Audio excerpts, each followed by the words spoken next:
Hello guys, how's it going? In this video, look at the 10 main functions that you can perform on a list in Python.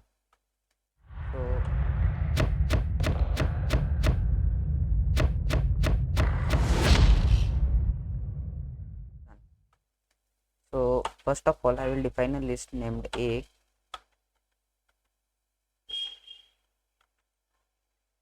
with these elements, and then the first function is the append function. It will append any element that you give in here.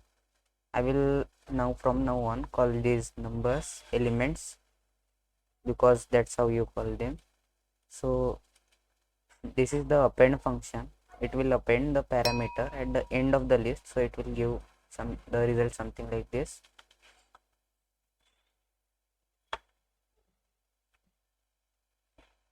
The next function is the insert function.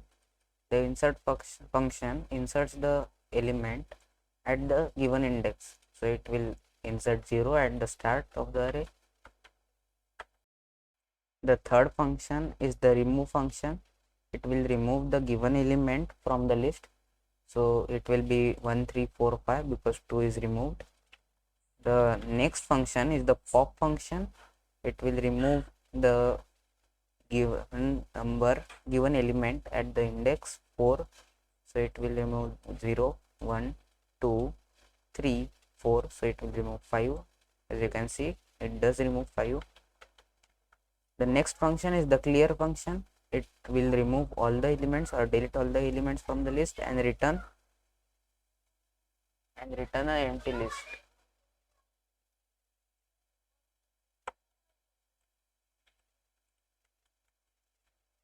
And the sixth function is the index function.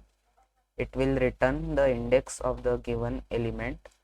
In this case, it will be 1 because 0 1 and 2 comes at the place of 1. The seventh function is the count function. It will return the number of times this element has occurred in the list. As you can see, the element does not appear in this list, so it will return 0. The next function is the reverse function. It will reverse the list, so currently it is 1 2 3 4 5. It will be 5 4 3 2 1. The next function is the sort function. It will sort the list as given the key and the reverse value. As you can see, the reverse value is false, so it will sort them in the ascending order. So it will be 1 2 3 4 5. Or if you have or else you can have strings in your list and it will sort them alphabetically. The 10th function is the copy function. It will return a shallow copy of the list, so it will just return the same list, but it will not be dependent on the first one because it will be a whole another array stored in the memory in some different location. So with that being said, I will end this video here and I will catch you guys in the next one.